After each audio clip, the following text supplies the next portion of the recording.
ओ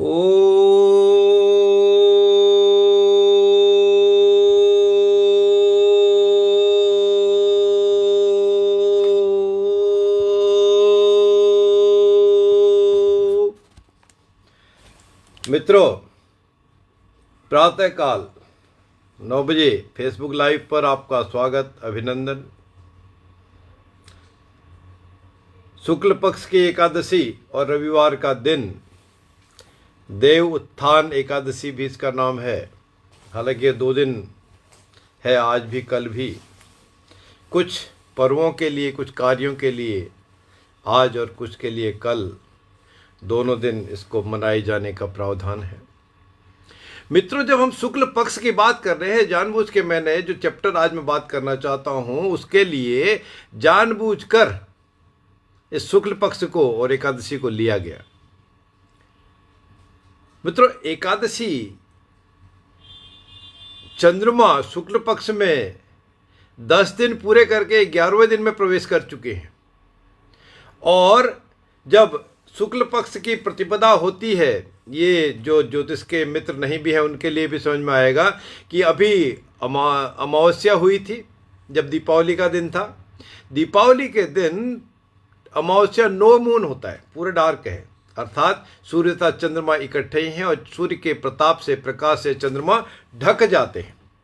और उसके बाद जब अगले दिन, अगली तिथि में 24 घंटे निकलने के बाद जब प्रतिपदा शुरू होती है तो चंद्रमा दिखते नहीं है, बिल्कुल, बहुत थोड़े से, कहीं दूर, बहुत मुश्किल से दिख पाते हैं। और जब शुक्ल पक्ष की द्वितीया, तृतीया, चतुर्थी, पंचमी होती है, चतुर्थी पंचमी से थोड़े से दर्शन चंद्रदेव के होने शुरू होते हैं। और अष्टमी होते होते चंद्रदेव भी अपने समय में लगभग आधी स्थिति को प्राप्त हो जाते हैं, अर्थात अर्धचंद्र दिखने शुरू हो जाते हैं। और आज एकादशी है तो आधे से अधिक निकल गए, 3/4 निकल गए, 3/4 उनके दर्शन लगभग हैं। आप शाम को आज ध्यान से देख सकें। तो जब 3/4 आने का मतलब इसका क्या है, जो हम टॉपिक की बात कर रहे हैं, जैसे जैसे पूर्णिमा आ जाएगी, 18-19 तारीख को इस बार पूर्णिमा है, देव दीपावली भी उसको कहा जाता है। तो पूर्णिमा के दिन चंद्रमा पूरे खिले हुए होते हैं। जब चंद्रमा खिले हुए तो हमारा मन भी प्रफुल्लित होता है, हर्षित होता है। तब क्या होता है, उससे हमारा जो विश्वास है, विशेषतः आत्मविश्वास है, सेल्फ कॉन्फिडेंस है, सेल्फ कॉन्फिडेंस का लेवल बहुत ही प्रभावकारी होता है, गुणकारी होता है, अच्छे फल देने वाला होता है। तो इसलिए हमको चंद्रमा के, पूर्णिमा के चंद्रमा की तरह, या शुक्ल पक्ष में अष्टमी के बाद की चंद्रमा की तरह, उसके बढ़ते हुए कलाओं को ध्यान में रखें। वैसे ही अपने शरीर में, मन में, मस्तिष्क में, व्यवहार में प्रयोग करने की कोशिश तो करें, ताकि हमारा जो आत्मविश्वास का लेवल है, सेल्फ कॉन्फिडेंस का लेवल है, वो बढ़े। हाँ मित्रों, जो अलर्ट है, अलर्ट यह है कि आत्मविश्वास को डिगाने के लिए, डाइवर्ट करने के लिए, इधर उधर करने के लिए जो चीज़ें ध्यान भटकाती हैं, हमारा अटेंशन डाइवर्ट करती हैं, उससे हमारा लेवल ऑफ कॉन्फिडेंस डाउन होता है, डाइवर्ट होता है, खराब होता है। तो उस चीज़ों को हटाएं। तो इस कड़ी में आज जो हम बात कर रहे हैं कि आत्मविश्वास डिगता है किससे, जिस चीज़ से हमारा ध्यान भटकता है। जब पूर्णिमा के दिन की हमने बात की तो फुल मून है, पूरा आनंद आता है ना। तो इसलिए पूर्ण चंद्रमा की तरह हम अपने आत्मविश्वास को बनाए रखें। और फिर चंद्रमा की तो कलाएं हैं, 16 कलाएं बदलती रहती हैं। फिर जब कृष्ण पक्ष से अगले दिन शुरू हो जाएगा पूर्णिमा के बाद, फिर उसकी धीरे धीरे एक एक कला कम हो जाएगी, फिर अमावस्या आ जाएगी। हमको शुक्ल पक्ष की अष्टमी से एकादशी, ये पूर्णिमा तक का विश्वास पूरा ग्रहण करना है, लेकिन कृष्ण पक्ष की अमावस्या की तरफ नहीं बढ़ाना है, क्योंकि इसी से हमारा जो व्यक्तित्व है, पर्सनालिटी है, कैरेक्टर है, उसका भी डेवलपमेंट होने की शुरुआत वहीं से होती है, विश्वास से, आत्मविश्वास से। पहले विश्वास, विश्वास किस पर? जब बच्चा उठता है रो लेता है, धीरे से उसको थोड़ा सा एनर्जी आ जाती है, सिनर्जी आ जाती है, गाइडेंस मिल जाती है, वो बच्चा पलटने लगता है, फिर बैठने लगता है, उनके साथ वह थोड़ी अटखेलियाँ भी करने लगता है, थोड़ा मूव भी करता है और अपने आप उठ जाता है, चलता है, फिरता है, दौड़ता है, सारे काम करता है। वो अल्टीमेटली पहले विश्वास उसको मिलता है कि इस काम करने से ये होगा, और फिर दूसरी बात साथ ही साथ उसको क्या हो जाता है कि वह आत्मविश्वास में परिणत हो जाता है, वो विश्वास ही आत्मविश्वास में परिवर्तित हो जाता है, फिर बहुत सारे कामों कर लेता है। बच्चे अपने आप हाथ पकड़े बिना चलना शुरू करता है, भोजन भी स्वयं करने की कोशिश करता है। इसी तरह कोई भी काम करना है, किसी की पर्सनैलिटी का डेवलपमेंट है, व्यक्तित्व का विकास की पहला पायदान, पहली सीढ़ी आत्मविश्वास है। आत्मविश्वास अगर है, जब आपको कह दिया जाए yes you can do, yes we can do, yes I can do, तो वो काम हो ही जाएगा। यदि ऐसा मन में धारणा बना ली जाए यह तो असंभव है, नहीं हो सकता, तो फिर तो कुछ भी नहीं हो सकता, उसका तो पतन ही होगा, क्योंकि असंभव शब्द मूर्खों की कुंजी में है। जो प्रोग्रेसिव हैं, जो कार्य करने वाले हैं, उनके लिए असंभव शब्द को ही दूर रखना पड़ेगा। तो पहले पायदान के लिए अपने आत्मविश्वास को शुरुआत करनी पड़ेगी और शुरू करके उसको बनाना ही पड़ेगा। और फिर किसी भी तरह के विकास के लिए, अभी तो आत्मविश्वास की बात कर रहे हैं हम, किसी भी तरह के विकास के लिए, किसी भी तरह के कार्य के लिए निराशा को, दीनता को, हीनता को, ऐसी भावना को त्याग करना पड़ेगा, इसको छोड़ना पड़ेगा। दीन, हीन, दुखी, ये सारी चीज, दीनता, हीनता, दुखियारापन, इसको हटाइए। ये सारी आपका ध्यान भटकाने वाली बातें हैं, आत्मविश्वास को डिगाने वाली, खराब करने वाली बातें हैं। और ये उस तरह की हैं जैसे पक्षाघात हो जाता है, लकवा हो जाता है। पक्षाघात में तो क्या होता है, शरीर के जिस अंग में वो पक्षाघात का प्रभाव अधिक हो, वो डिफंक्ट भी हो जाता है, वो काम करना भी बंद कर देता है, या उस पर ज़्यादा परेशानी भी हो जाती है, या दिक्कत भी हो जाती है। लेकिन यह जो दीनता, हीनता और भीरुता, डरपोक होना, निराशा, इसकी जो दीनता है, इसका जो प्रभाव होता है, इससे जो संबंधित लकवा हो जाता है, तो हमारा ध्यान तो लग ही नहीं सकता, कंसंट्रेशन तो हो ही नहीं सकता, भटकाव भटकाव भटकाव भी होता है। और अल्टीमेटली क्या होता है, उस भटकाव से, वो पक्षाघात से भी ज़्यादा खतरनाक है। पक्षाघात से, जो लकवा पड़ने से किसी को भी जो अवरोध हो जाता है, जो हिंड्रेंस हो जाती है, उससे भी ज़्यादा खतरनाक है, क्योंकि यह ऐसी स्थिति, दीनहीन, निराशा वाली स्थिति, हमारे वैचारिक उन्नति को भी, वैचारिकता को भी, थॉट प्रोसेस को भी, कार्यशैली को भी, कार्यकुशलता में भी अवरोध उत्पन्न कर देती है, हिंड्रेंस लगा देती है। तो आत्मविश्वास यदि नहीं होगा तो उसमें किसी भी तरह का वैचारिकता भी, शारीरिक भी, मानसिक भी कम हो जाएगी, बंद हो जाएगी। इसलिए मित्रों, ज़रूरत क्या है, बहुत से मित्र जुड़ चुके हैं, बहुत दिनों बाद एक मेरे प्रेम मित्र ओम प्रकाश मौर्य जी भी हैं, और भी मित्र, मैं सबका नाम नहीं ले रहा हूँ। ये मौर्य जी आज बहुत दिनों बाद जुड़े, इसलिए उनका नाम मैंने विशेषता लिया। आपको साधुवाद मौर्य जी, आपको आशीर्वाद है।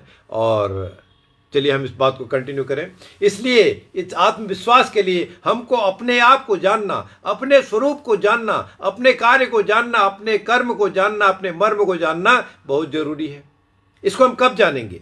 जो अभी हमने बात की, yes we can do, yes you can do, yes he can do.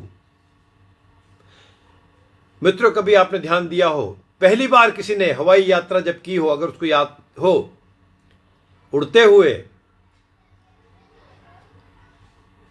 Flight attendants बता देते हैं कि आप सीट बेल्ट लगा दीजिए। आजकल तो जो हम 4 व्हीलर है उसमें भी बताया जाता है, उसमें भी यूज करते हैं। तो जब घर्षण होता था, आवाज हुई थी, कुछ के लिए रोमांच था, और कुछ कानों में रुई भी, कॉटन भी डाल देते थे। तब कॉटन स्पेशली दी जाती थी, है ना। अब तो नहीं जाती, क्योंकि उसमें कहीं न कहीं किसी न किसी रूप में उसका कुछ वॉल्यूम भी, शोर शराबे का कम हो गया है। तो उस रोमांच को जानने के लिए भी, उसको एंजॉय करने के लिए भी हम कितनी हमें कैपेबिलिटी है उसका भी ध्यान रखना है। तो उस रोमांच की तरह किसी भी कार्य को हम सबसे पहले शुरू करें, कितना ही दुष्कर कार्य क्यों ना हो, कितना ही आसान कार्य क्यों ना हो, हमको विश्वास, आत्मविश्वास को बनाए रखना और उसको नित्य प्रति दैनिक रूप से बढ़ाए रखना, यह भी जरूरी है। और मित्रों, जो ज्ञान की बात करते हैं, विजडम की बात करते हैं, ट्रू नॉलेज जो है, सच्चा ज्ञान क्या है, पहले हम आत्मिक ज्ञान को तो जानें, अपने आप को तो जान लें, हमको क्या कर सकते हैं, कब कर सकते हैं, क्या करना जरूरी है, क्या अवश्यम भावी है, क्या करने से क्या होगा, इसको तो हम जान लें। और फिर यदि हम नहीं करते उसको, तो उसके क्या साइड इफेक्ट्स हैं, क्या उसके बुरे परिणाम हैं या क्या उसके अच्छे परिणाम हैं। इसलिए कई बार हमको दुष्कर कार्य भी करने पड़ते हैं, चाहे गाहे बगाए हों या किसी की सलाह से हों, एडवाइजरी हो या और भी कोई हो, वह भी करना पड़ता है। इसलिए जो सच्चा ज्ञान है पहले हमारे दिल से निकलता है, हृदय से निकलता है, वो आत्मिक है। और जब आत्मिक ज्ञान को हमने प्रयोग करना शुरू कर दिया, तब हम अच्छा बुरे की, दूसरी बाहर की चीज़ों की भी, अध्यात्म की भी, प्रभु की भी, परमात्मा की भी, उसकी तरफ भी हमारा कुछ ध्यान जाता है, वहाँ भी हम शरण लेने की कोशिश करते हैं। तो उससे हमको अध्यात्म की भी प्राप्ति होती है और उसी अध्यात्म से, उसी आत्मिकता से, उसी आत्मिक ज्ञान से, आध्यात्मिक ज्ञान से हमारा जो कॉन्फिडेंस लेवल है, जो आत्मविश्वास की जो श्रेणी है, वह और अधिक परिपक्व हो जाती है। और साथ ही साथ जो हमारा इधर अटकाव भटकाव लटकाव की बात है, ध्यान भटकने की बात है, उसमें हम कंट्रोल करने की स्थिति में एक कदम बढ़ जाते हैं। पूरा यह तो मैं नहीं कहता कि पूरा हम कंट्रोल कर ही लेते हैं, लेकिन हाँ, कुछ हद तक हम शुरुआत कर देते हैं। इसलिए व्यक्तित्व का विकास के लिए पहली सीढ़ी में अब हमको निराशा, हीनता, दीनता छोड़नी, अध्यात्म को, आत्मिक ज्ञान को आत्मसात करके बढ़ाना, और जो पक्षाघात की तरह, लकवे की तरह जो वैचारिक अपरिपक्वता है, हमारे वैचारिक शून्यता है, उसको हम दूर करने की कोशिश तो करें, तो सच्चा ज्ञान तो हमको मिलेगा ही। क्योंकि ये जो ग्रंथि है मित्रों, दीनता की, हीनता की, निराशा की, है ना, यह ग्रंथियां हमको कहीं न कहीं निकलने नहीं देती। चाहे वो कन्फाइनमेंट टू दी बेड हैं, अपने चार दीवारी में ही रहना है, अपने कार्यों में ही वो लिमिटेड स्कोप है, अपने बोलने में ही वो लिमिटेड स्कोप है, तो वो गांठ, वो ग्रंथि बहुत ही मजबूत होती है, बहुत ही भयावह होती है। इसलिए उस ग्रंथि का ऑपरेशन हमको स्वयं ही करना है, वो किसी सर्जन ने नहीं करना है उस ग्रंथि का, वैचारिकता का। हाँ, आप समाज में रहिए, समाज से मिलिए, जो दुर्गुण हैं उनको दूर करने की कोशिश करें, सगुण को साकार करने की कोशिश करें, आत्मसात करने की कोशिश करें, तो उस ग्रंथि को दूर करके उसका इलाज तो होगा। इलाज होने के साथ ही, इलाज कर पाने के साथ ही साथ हमारे को कुछ और चीज़ की प्राप्ति होगी, और वो चीज़ मित्रों क्या होगी? आत्मविश्वास होगा, सेल्फ कॉन्फिडेंस होगा। क्योंकि यह जब विश्वास है तो उससे कुछ भी असंभव भी संभव हो सकता है ना।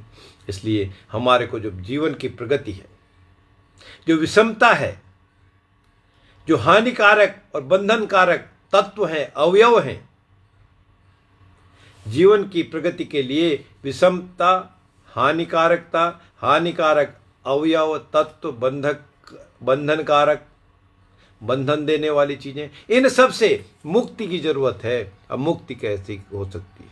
मेहनत से मुक्ति कैसे हो सकती है? अपने कार्यों से मुक्ति कैसे हो सकती है? अपने विचारों से मुक्ति कैसे हो सकती है? अध्यात्म से मुक्ति कैसे हो सकती है? सामाजिकता और अधिक लाने से, पॉजिटिविटी से। तो इन सब से मुक्ति लेने के बाद, मुक्ति पा पाने के बाद, नहीं भी एक में, वन गो में भी ना भी हो, एक झटके में भी ना भी हो, तब भी शुरुआत करने से धीरे धीरे हमारा जो लेवल ऑफ कॉन्फिडेंस है, आत्मविश्वास की जो कैटेगरी है, श्रेणी है, उसके अंश है, उनमें दिन प्रतिदिन नित्य प्रतिरूप से बढ़ोतरी होती ही जाती है, और हमारा लेवल ऑफ कंसंट्रेशन बढ़ जाता है, आत्मविश्वास बढ़ जाता है, भटकाव की स्थिति, इधर उधर मन भटकना, दुर्बुद्धि, दुर्विचारों से दूर होते जाते हैं।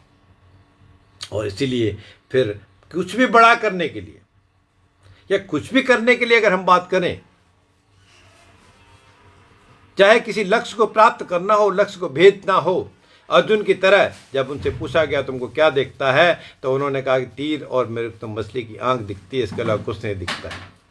इस लेवल का कॉन्फिडेंस हम बनाने की तरफ अग्रसर तो हों, अपना पहला कदम तो इस बारे में उठाएं, शुरुआत तो करें, क्योंकि कुछ भी बड़ा करने के लिए हमारे को कंसंट्रेशन जरूरी है। और कंसंट्रेशन जब हम करना सीख जाएंगे तो हमारा आत्मविश्वास जरूर बढ़ जाएगा।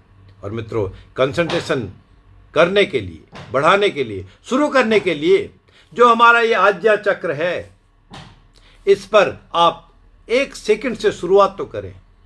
आंखों को बंद करके बिल्कुल आराम से दोनों हाथों को आगे रख के पालती मार के बैठ जाएं। जो लोग पालती मार के नहीं बैठ सकते, जैसे बैठ सकते हैं, खड़े खड़े नहीं बैठ सकते हैं, नहीं बैठ सकते कोई, लेट के ही सही ध्यान तो रखें, परमपिता आपके यहाँ पर ध्यान तो रखें। 1 सेकंड से शुरुआत करें, 1 मिनट, 2 मिनट, 5 मिनट, 10 मिनट, जितना आप कंसंट्रेशन कर सकते हैं, क्योंकि हमारा मन तो चंद्रमा की कलाओं की तरह, चंद्रमा की कैरेक्टर की तरह चंचल है, बहुत तेज भागता है। फिजिकली हम यहाँ पर बैठे हैं, कई जगह हमारा मन चला गया। हो सकता है जब मैं बात कर रहा हूँ मेरा भटकाव मन का इस समय कुछ बाकी लोगों से कम हो रहा हो, लेकिन मैं यह नहीं कह सकता कि मेरा ध्यान नहीं जा रहा, क्योंकि मेरे अभी कॉल बेल बनी, मेरा भी ध्यान हटका। डोर खुला, दरवाज़ा खुला, कुछ हल्की सी आवाज़ आई, मुझे आभास हुआ तो मन गया, है ना। तो उसको कंसंट्रेशन करने के लिए आज्ञा चक्र पर ध्यान लगाना, परमपिता का ध्यान लगाना, जिस भी डिवाइन पावर को, सर्वोच्च शक्ति को, सर्वशक्तिमान जो भी हैं, आप जिसको जिस रूप स्वरूप में मानते हैं, उसको ध्यान तो लगाइए। ध्यान लगाने से क्या होगा, आपका लेवल ऑफ कॉन्फिडेंस बढ़ेगा, क्योंकि यही तो आज का टॉपिक है, आत्मविश्वास बढ़ाने के गुर। और विशेषता उसमें जो दोष हैं, उसमें जो अवरोध हैं, उसमें जो हिंड्रेंस हैं, वो ध्यान अटकाना, भटकाना है, भटकने की आदतें हैं, भटकने वाली भटकाव की चीज़ें हैं। और इसी लेवल पर इस आत्मविश्वास को बढ़ाने के लिए जो भी स्थिति हो, परिस्थिति हो, जैसे भी हो, उससे फाइट करना, उससे लोहा लेना, उसका लोहा मानना और मनाना। मानने से क्या होगा कि आपको लर्निंग प्रोसेस शुरू हो जाएगा कि इससे कैसे दूर हो सकते हैं। यस, ये चीज़ है, वही चीज़ आत्मविश्वास को बढ़ाने वाली है। और परिस्थितियों से लोहा ले लेना, उनसे फाइट कर लेना, उनको मना लेना, उनको ओवरकम कर लेना, ये सारी चीज़ें हमारी आत्मविश्वास को बढ़ाने वाली, आत्मविश्वास में 4 चांद लगाने वाली हैं। तो इसलिए शुरुआत तो करें, कैसे हम आत्मविश्वास को बढ़ा सकते हैं। एक बात और कहेंगे कि जब हम सोचते ही हैं बार बार, या सोचते ही हैं, या कोई सोचता ही है कि भैया ये तो इम्पॉसिबल है, जस्ट टू इम्पॉसिबल है, ये कैसे होगा या नहीं हो सकता। ड्रीम तो किया, स्वप्न तो लिए, दीवा स्वप्न तो लिए, लेकिन शुरुआत नहीं की। ठीक है, जब शुरुआत ही नहीं की तो कहाँ आगे बढ़ पाएंगे। एक कदम बढ़ाइए तो सही, ठीक है, कोई बात नहीं, असफलता मिलेगी तो फिर दोबारा उठिए, गिर पड़े, गिर कर उठे, उठकर चलिए, कोशिश तो करें। कई बार ठोकरें लग सकती, संभल सकता है, और अंततोगत्वा किसी न किसी रूप में आप यदि उस गोल को अटेन नहीं कर पाए, उस लक्ष्य को प्राप्त नहीं भी कर पाए, मैं बहुत एक्सट्रीम बात कर रहा हूँ, वैसे तो चांसेज हैं कि उस गोल को अटेन कर लें। हाँ, यदि हमने सोच ही ऐसी रखी है, स्वप्न ही ऐसा रखा है, ऐसा ड्रीम रखा है कि जो पॉसिबल नहीं है, तब भी उसको रीजनिंग तो आपके समझ में आ जाएगी, वजह तो आपके समझ में आ जाएगी कि आप क्यों उस लक्ष्य को प्राप्त नहीं कर पाए। या यह तो आपके दिमाग में, मन में, मस्तिष्क में बात बैठ ही जाएगी कि हमको लिमिट्स एंड बाउंड्रीज का ध्यान रखना चाहिए, उसी लक्ष्य को निर्धारित करें जिसको हम प्राप्त भी कर सके। तो यह आत्मविश्वास बढ़ाने की कलाएं हैं, बातें हैं। आज की बात इतनी ही। आने वाले रविवार के दिन फिर कुछ और इस तरह की बातें आपसे करेंगे। तब तक के लिए जय श्री राम, जय जय श्री राम, जय जय श्री राम।